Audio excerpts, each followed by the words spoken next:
Hi everyone, it's Carolyn from True Crime Chat with Mommy Ramblings, and I'm here to bring together as many of the facts that we know about the Cash Gernon case into one place. We've been covering this a lot in our lives, and by that I mean our live videos, which tend to be several hours long each evening, and information gets lost in there. So I was asked to create a video with as many of the facts that we know up to this point in it, and that's what I'm doing here. I just want to point out, because it's mentioned every single time, if you hear that trickling water, no, I'm not in the bathroom, no, I'm not, whatever, it is a fish tank, turtle tank, and it's the filter. Now that we've got that out of the way, if you're brand new to our channel, I urge you to subscribe by clicking on the lower corner of the video, the subscribe button, and join the best community on YouTube. Let's get into this really sad case about this 4-year-old little boy who was just left in a street in Texas and discovered by someone that was walking their dog.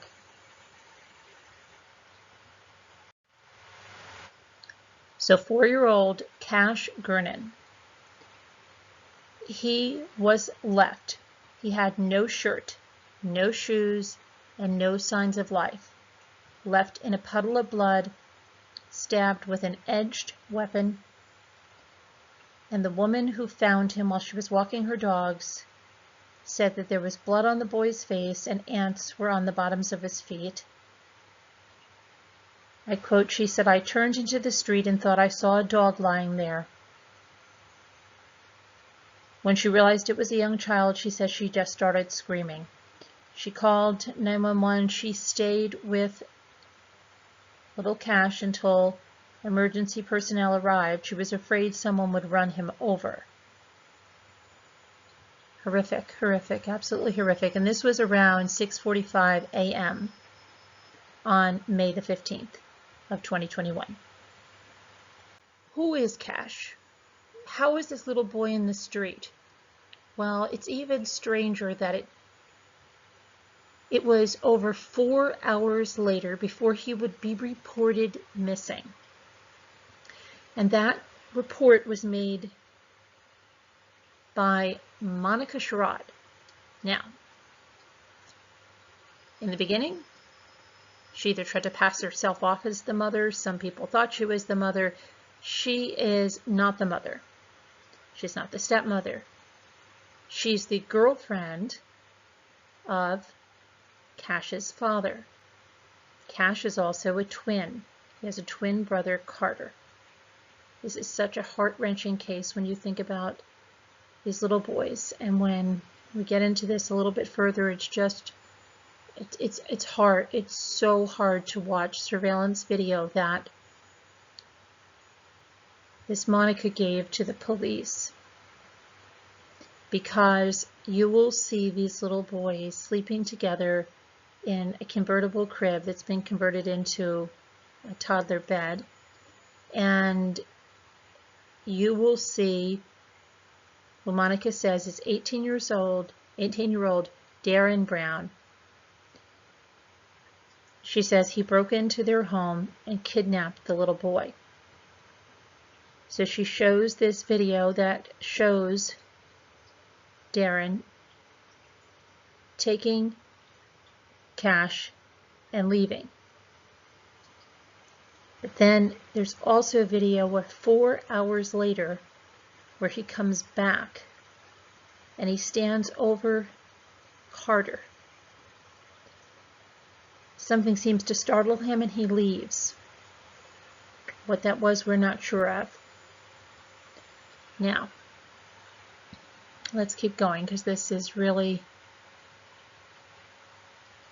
more than unsettling.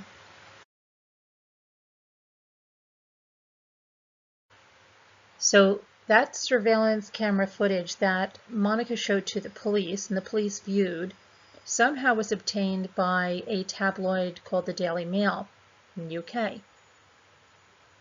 Does that mean that Monica, who again is not the children's mother, it's not their aunt, it's not their stepmother, She was someone that was involved with the father, Trevor Gernon. We're going to talk about him in a minute. Did she sell this footage to the Daily Mail? Did she sell her story to the Daily Mail, which is essentially the disappearance and murder and abduction of Cash Gernon?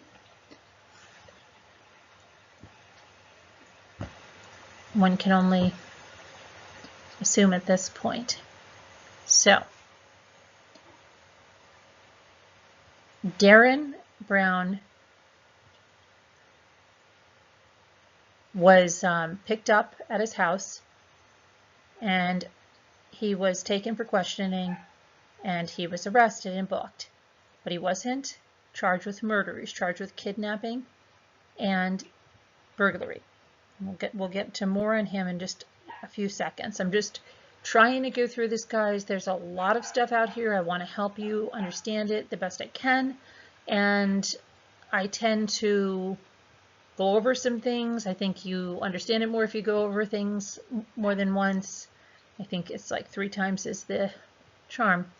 But we're kind of just going through this, and it's hard because stuff came out in the beginning, like when Monica was thought to be the mother. You know, it wasn't even known that Cash was a twin, all of that. So let's keep going.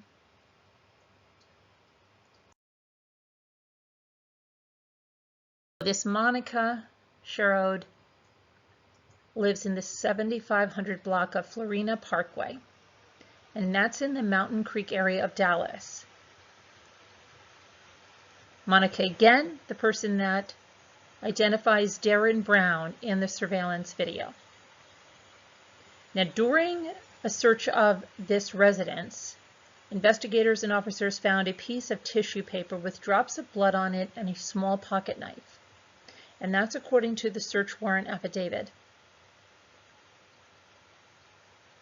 The affidavit did not state what, if any, relationship to Cash that Derriyn had,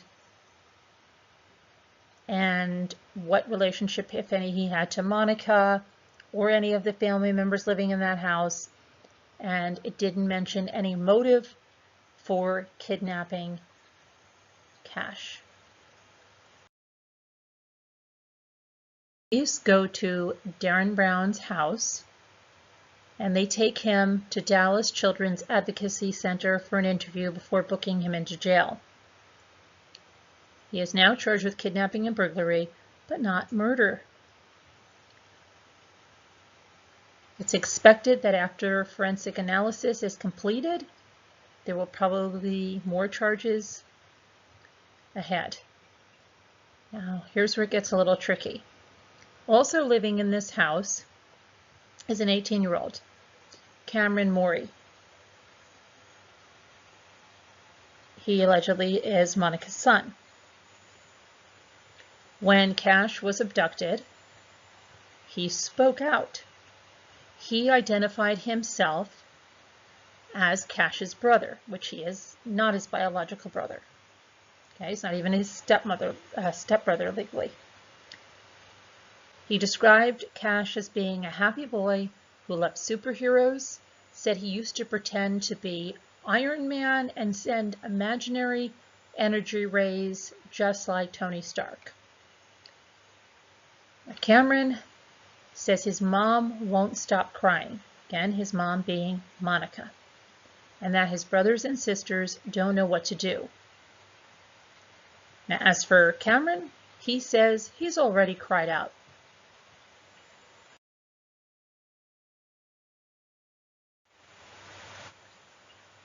So what's the relationship with Cameron and Darren?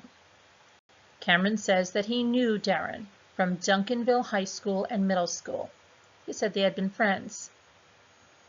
As he stood outside his house, Cameron said, "Friends ain't nothing. Evil. No reason. Literally, no reason." There's been a lot of speculation about the son, Cameron, and what the connection is, not. I'm not going to go into that in too much detail because right now there is no evidence that we really have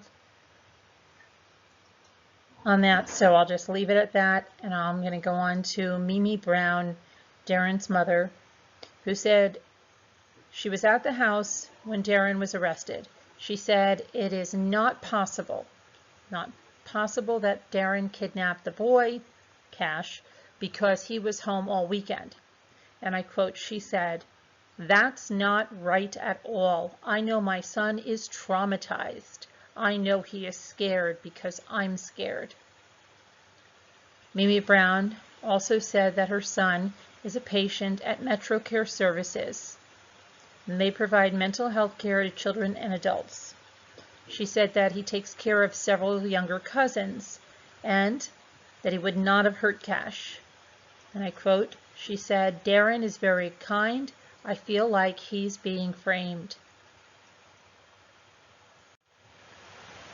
So where are Cash's parents? Well, Father Trevor Gernon has not been around since March. He apparently has a very long rap sheet and a warrant out for his arrest.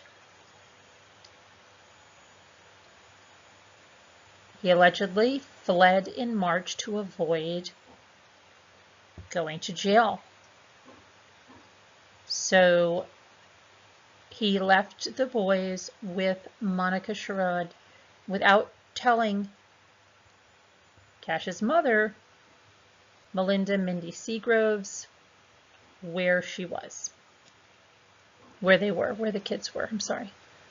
Now, Cash's mother and grandmother, Melinda and Connie, biological mother and grandmother, maternal grandmother, had been looking for Cash and Carter allegedly, couldn't find them. They believed the boys were with the father, but they were not aware that he left them and that he left them in the care of Monica Sherrod. Monica identified herself as Cash's guardian and their father, Trevor Gernon's girlfriend. She did say again that he left town in March due to legal issues, and he has not been seen since. We're going to talk about Trevor Gernon and his video in just a minute. So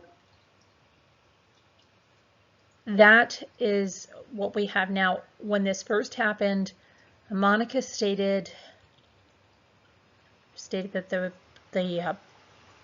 twin brother Carter was taken into Children's Protective Services, but that's not the case. The child is with Melinda Seagroves, the biological mother, and the biological father put out a video, which we're going to get into in just a second here. The Dallas County Medical Examiner ruled the death of 4-year-old Cash a homicide, and he added that the child died from multiple stab wounds. Let's do a little more on the timeline here. So about 5 a.m., and this is according to the arrest affidavit, Cash Gernon was abducted from the home that he was living in on Florina Parkway. He was abducted out of a toddler bed, converted crib, where he was sleeping with his twin brother Carter. The man that abducted him came in and removed a sleeping Cash from his converted crib. At around 6:40 a.m., a neighbor who was out for a walk sees something in the roadway. She doesn't know what it is. At first, she thinks it is a dog. This is on Saddle Ridge Drive, approximately 8 blocks away from the home. She said the closer that she got to it, she could tell it was human because she could see hands and legs. And this is Antoinette's Square. She called 911, said that it was truly traumatizing to see a child covered in blood in the middle of the street. Again, she stayed with the child until emergency personnel arrived. She did not want the child to be run over. Within minutes, a swarm of officers descended on the neighborhood, and this investigation officially starts. 7 a.m., the Dallas police, not knowing who this child is, not having any reports of a child missing, start canvassing the neighborhood. They start going door to door, knocking on the doors, asking about who lives in the house, etc. Now, at almost 11 a.m., it was 10:48 a.m., a woman calls 911. And it's Monica, who says she has been caring for the 4-year-old and his sibling. And she says that the little boy, 4 years old, white male, could not be located. Neighbors are thinking, and were thinking at the time, why did it take so long for her to notice that Cash was missing? One of the neighbors said, nobody came looking for this child. The child was 4. Who didn't know their child was missing during this period of time? The FBI agents were seen carrying bags of evidence out of Monica's house, and the court documents identified 18-year-old Darren Brown as the man on surveillance video taking the child from his crib. That Saturday at about 10 p.m., the Dallas police announced the arrest of the suspect. Darren Brown was arrested and booked into the Dallas County Jail. That night, he was charged with burglary and kidnapping and was being held on $750,000 bond. Now again, his mother insists that it is a setup and that he's incapable of hurting a child. Also said there is more to the story. Strangers are mourning the loss of this child and saying that nothing's going to change this tragic ending. So Trevor Gernon from an undisclosed location makes a video that is recorded by his sister and posted to her Facebook account. Some of the things he said in there were apologies for leaving Cash with Monica, saying that he knew her for several years before he left the boys with her, that he had moved in with her, had moved the boys in with her. He thought she was a good person. She had been helping him as another single parent. And so these are some of the things that I'm going to quote him as saying. This choice I made with best intentions has resulted in the most horrific outcome. I have paid the ultimate and painful price for my poor judgment. I have to live with this every day. I will never forgive myself. This is a nightmare. When he asked about, when he was explaining why he left the kids with Monica, he evaded why he was going on the run, okay? But he did say they were comfortable around other kids. From what it appeared, Monica was a trustworthy person. He did not want to disrupt their routine, is what he said. It was in the kids' best interest to not disrupt that routine.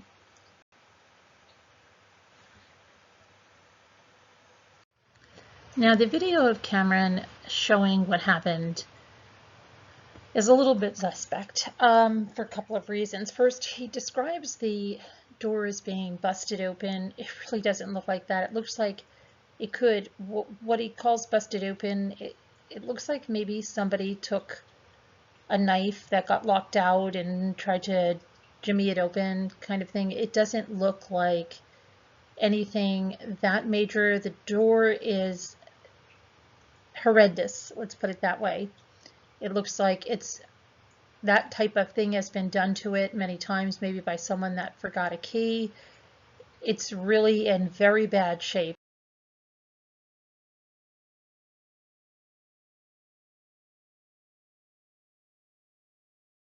Okay, so back to that video. He takes you through the apartment, or the house, sorry. And he's very matter of fact. I look at him and he looks like somebody that's trying to act more concerned than he is. But I can't help but notice as he goes to the garage, the end of the video, I see a smile on his face that really deeply troubles me. Is it the duper's delight? He bears a lot of characteristics of Darren. And so it gets more and more suspect. Here's the other thing. He says the camera was there, it was pointed at the crib. But then he carefully goes through and he talks about how he was walking through the kitchen and as if he saw it, as if he was there, as if he did it. I don't know. It's very suspect. It's highly, highly suspect, in my opinion. Okay, there's another twist in this. Jose Alvarado, a neighbor, who has a fence that butts right up against Monica, said that he checked his Ring doorbell camera. He was looking for any kind of clues, and he found that about 10 weeks before Cash was taken from his sleep, that he saw Derriyn Brown lurking around his fence. He said he saw him peering in and then quickly walking away. Now, Jose Alvarado said, it's really, really scary. I have 2 kids, 1 girl and 1 boy, and they play basketball in the backyard. This is scary stuff. And he provided that to the Daily Beast. So Monica Sherrod, she invited the Daily Mail in, come on in, go through my house, go through the kids' bedrooms. And she said in their interview, it's exactly the same, referring to the room that she let them come in and photograph, as when Cash was last here. I haven't been able to do this until now. It's breaking my heart, but I know I have to confront this. She looked around tearfully, as it is depicted in their interview, and said, I just couldn't face this before. The pain is so deep. Monica explains that she had been raising the boys on her own since March, when Trevor suddenly disappeared due to some legal troubles. I loved those boys, she said. They were not even my biological boys. I brought them into my home. I had made this room for them. She said, there was that little tortoise for them, pointing to some toys. We put a lot of toys in here. Cash slept at one end of the crib and Carter at the other. This is a 6-bedroom house, and I put them together at the back of the house because I didn't want them to be alone. I wanted them together. She played the surveillance video of the abduction on her phone. She wept silently as she stood on the spot where the horror unfolded and watched it happening on the screen. She said, this is hard to do. He, meaning Darren Brown, took him at 4:58 a.m. That's the time he took Cash, and he came back for Carter. I can't really watch it. The chilling footage that I'm sure everyone's seen now shows a figure which is allegedly Darren Brown creeping into the bedroom and picking up the sleeping little boy, Cash. He was seen returning to the room a few hours later, and that was apparently to try to abduct Carter, but something spooked him and he ended up fleeing.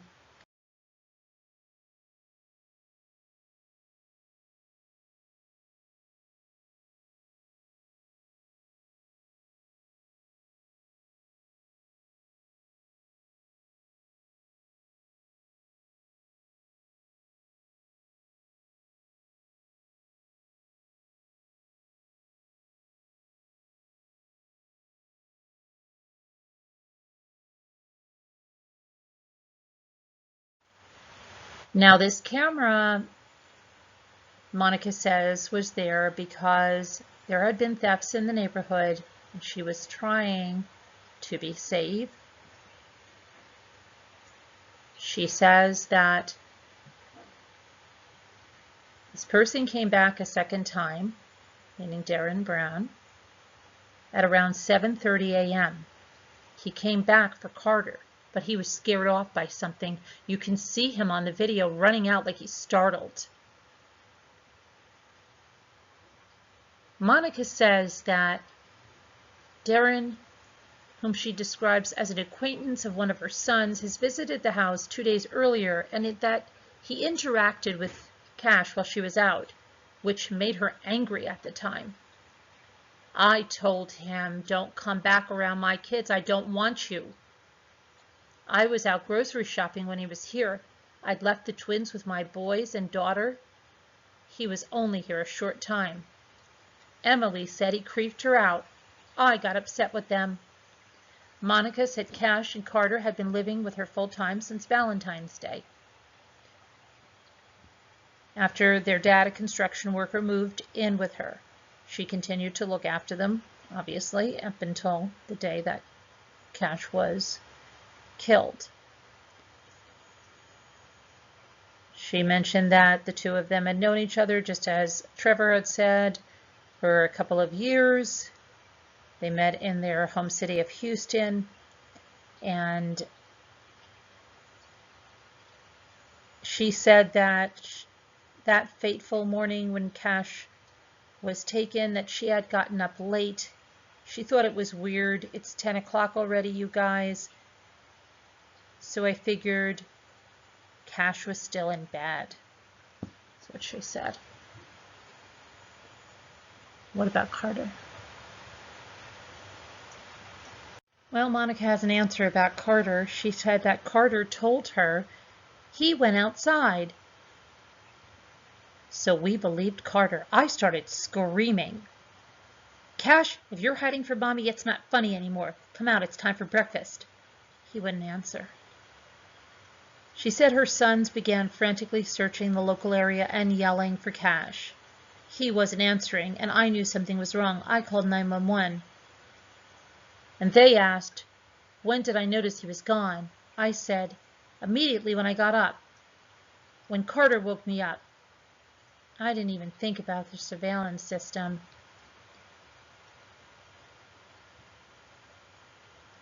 Now, as the reports started to come in about the little boy found in the street less than a half a mile away, Monica said that she refused to believe it could be Cash.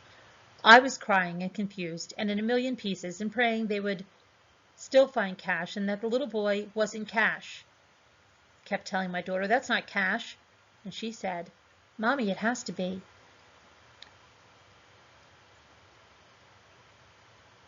She said that it was in a detective's office that the security footage on Monica's phone first revealed the horror. My son Matthew was the last to be interviewed, and he remembered, all of a sudden, Mom has cameras. When you're going through something like that, all you think about is your baby that's missing. And when they said, Mom has cameras, I rewinded the cameras, and there he was. The boy taking my son out of his bed.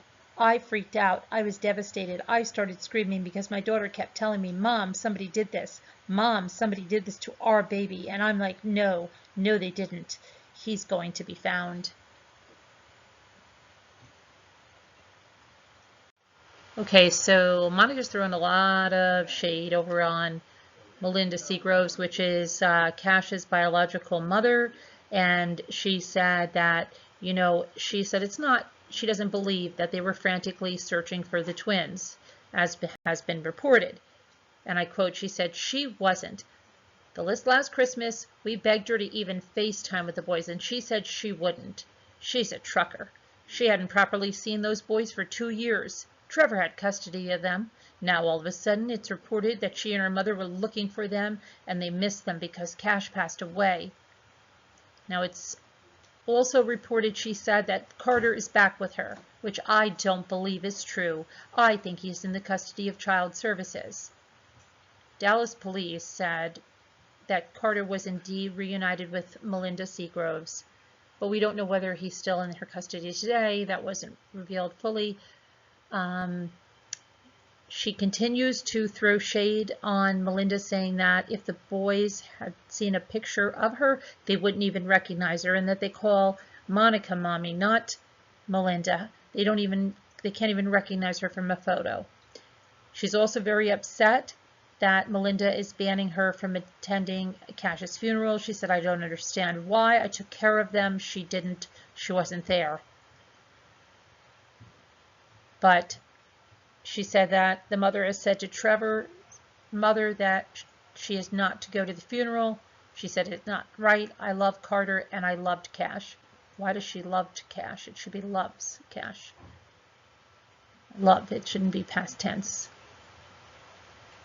So Monica is also throwing shade at Trevor, saying that he is a coward. His son passed away and he is letting us deal with all of this as if it's our fault. She said that she didn't know where Trevor was and that she had tried reaching him but didn't get any response. She said that he left because he had a warrant. He got busted with pills that he said weren't his, and that was before we got together. He was supposed to turn himself in and go to rehab, and he was scared because they told him he would have to go to jail until a bed opened up, and that's all he could hear, jail. And I told him it's okay, but he got spooked and left. Isn't that the exact same thing she said? Got spooked and left in her interview about Darren Brown. Isn't that funny? Weird funny, not haha. But then she flips it around just on a dime and says, Trevor's actually a very good dad. This is a mishap for him. A mishap? Oh boy. I don't understand what's going on in his life right now. Wow. Okay.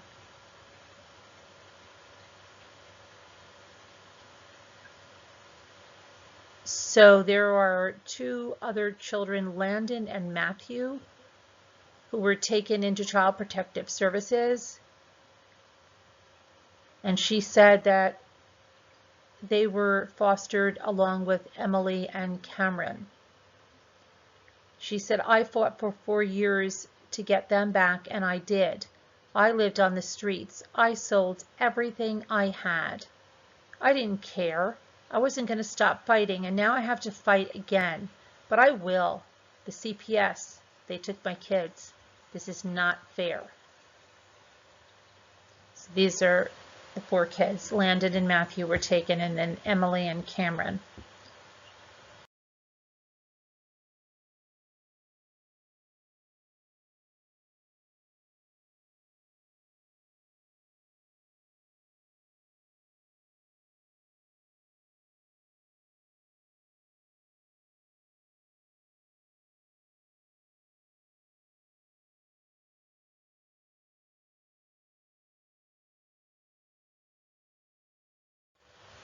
Okay, so what about Monica's, problems in the past? Well,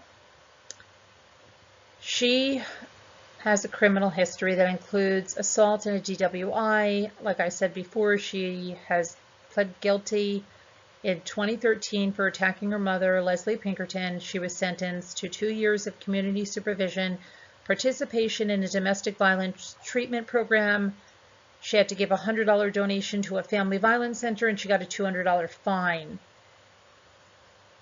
She had a recent DWI arrest, and she has also pled guilty to identity fraud charges, meth possession, driving without a license, and misdemeanor theft. That's about the end of the information that I have on this case for you. There may be some smaller details that I went into in other lives, but I think you've got the gist of it. If you've never been, if you're not familiar with this case, I should say, and I think it's a good starting point and will get you up to speed. If you have any questions or comments, you can put them of course, in the comment section of this. We can discuss it. And of course, I will be updating you if any new information comes along. But that's what we have. And, I don't know if I mentioned it, and I just mentioned it again. Darren Brown did have an ankle monitor when he was arrested, and that was for a prior matter. Okay, so I know that this is a little discombobulated. It might have been here or there. You might have heard things a couple of times here, but I'm just trying to get all this information together, get it into one spot, and I hope that it was helpful. If it was, love a thumbs up on it. Share it out there if it's helpful. I hope that you all have a good day, and I will talk to you later. Thanks so much for watching, guys. Bye-bye.